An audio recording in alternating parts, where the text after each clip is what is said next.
Right, hello, lads and lasses, and welcome back to Boys Down Under, where today, a lot to talk about, really. Well, not really so much from me, but we do have a bit to talk about regarding the Kilmarnock game on the weekend, and also Ange has addressed transfers, and he's also addressed the John Kennedy situation, which we haven't covered on the channel yet, so I thought we might as well today. But before we go any further, if you guys are enjoying the videos, enjoying the channel, and you want to help support the channel, you know what to do. Click that like button, click that subscribe button. Every little bit helps support the channel. Every little bit helps grow the channel, and I appreciate all of you who do that.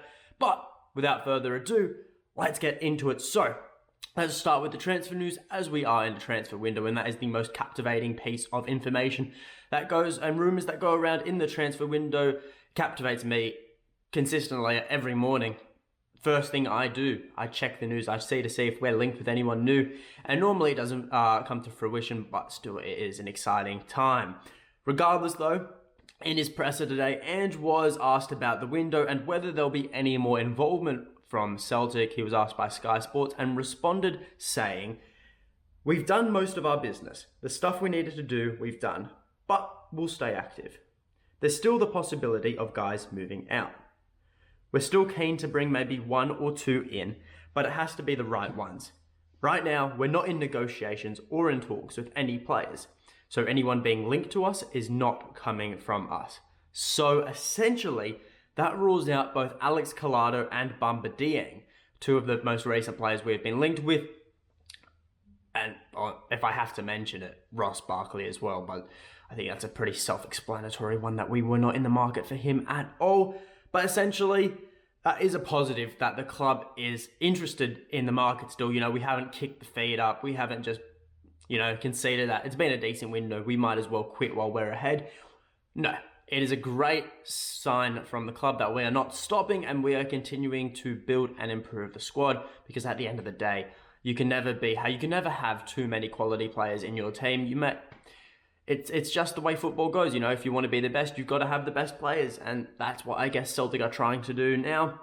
But he also mentions, Ange, the possibility of guys leaving the club this window, and if you saw my most recent video, you know my thoughts on this situation, that we should definitely be looking to get Albion Ajeti and Christopher Jullien off on permanent deals, because their wages are absolutely killing the club financially, right? Well, not killing the club, but it's not very good for the club to be paying them to sit at home pretty much on match day and train with the club. James McCarthy and Mikey Johnston would be nice additions to the sell-off list. But mainly Jullien and Ajeti, they combine to make, just over £40,000 a week. It's ridiculous. Anyways, that wasn't all Ange spoke about in his press conference. It was actually a very interesting press conference. I watched the full thing, and I also took away his comments regarding John Kennedy and his potential move to FC Midtjylland as their new head coach.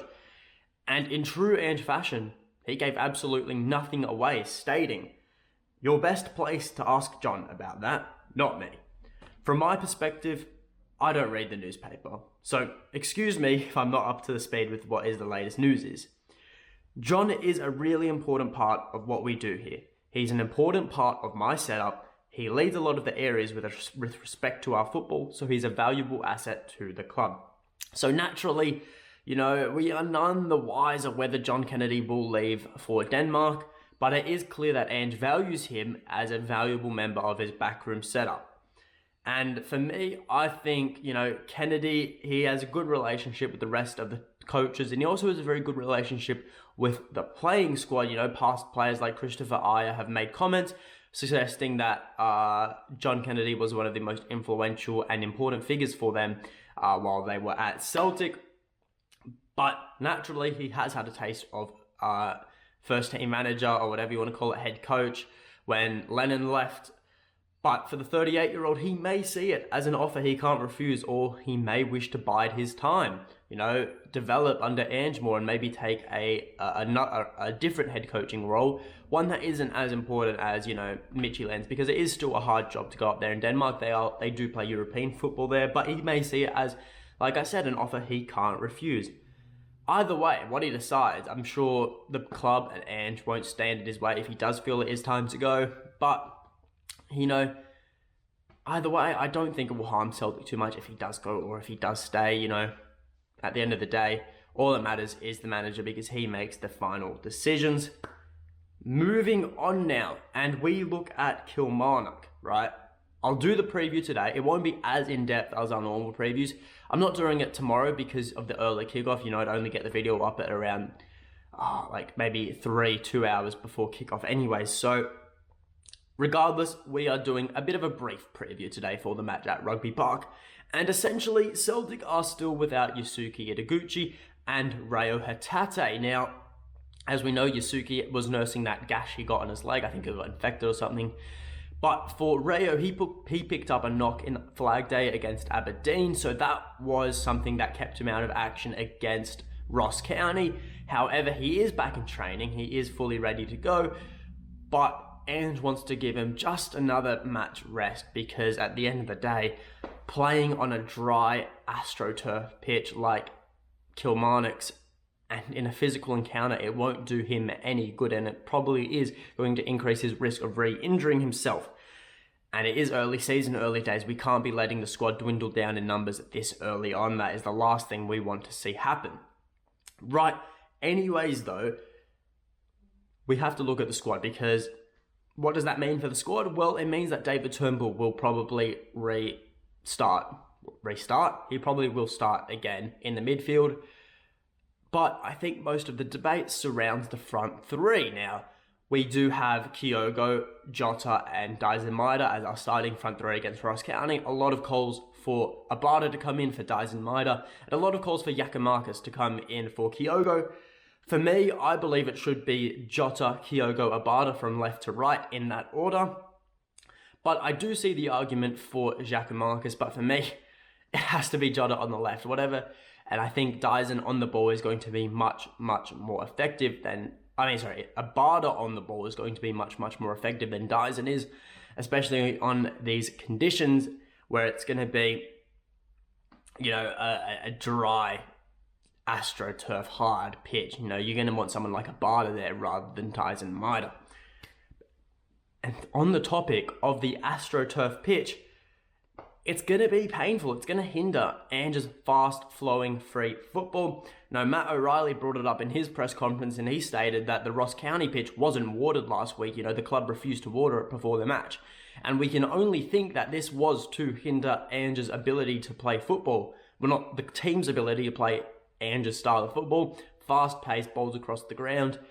With the dry pitch, it's just going to slow down the whole play and favour these teams defensively. So... it's been a hot week in Scotland. You guys will know that better than me. And on AstroTurf, that's not going to be helpful at all. So it's gonna hurt Celtic's style of football. But if we could overcome it at Ross County last week, I'm sure we can do it again at Rugby Park. We'll get the job done. It's funny how in the first 3 weeks of the competition, we've already had 2 of the hardest away days at Ross County, at Dingwall and Rugby Park now. Luckily, we don't play Livingston at the Tony Mac until the end of October, but still, it won't be easy for the lads by no means. O'Reilly and Turnbull, they have to step up. I think they had quite poor performances last week against Ross County. Whoever the other winger is, whether it is Dyson Maida or it is Abada, they are going to have to step up immensely. Jota, he just has to keep doing what he's doing. And look, as long as we have no brain explosions in defence, I think we are as safe as going home, with all 3 points. I'm sort of muddling up my words today. I don't know why. Maybe I'm a bit tired. Anyways, the only other interesting talking point I can think of is who is going to be the left centre-back. Will it be Maritz Jens? Will it be Stephen Welsh? Or will Carl Starfelt make his starting return? It's going to be very interesting to see where Ange's head is at on this. I'm sure if we don't see Carl Starfelt start, if Celtic do go a couple goals ahead, he will come on later in the match. But it's going to be tough to decide because Jens, he had a cracking performance against Ross County, scored the match winner. Stephen Welsh, though, also had quite a decent performance against Aberdeen, scored the opening goal there as well. Both of them headers. These 2 players are going right at it for that spot, so it's going to be very interesting to see. Can't wait for it. Overall for the game, can't wait for it. It's at a very watchable time here in Australia, 9 p.m. only. That is cracking peak football hours for Celtic. And I am predicting a Celtic victory, of course, a 4-1 win. Kilmarnock to get, a late consolation goal. But that is all from me. So if you guys did enjoy the video, leave a like, subscribe to the channel, leave in the comments below your thoughts on anything discussed in the video, your final score predictions, and until next time, hail, hail.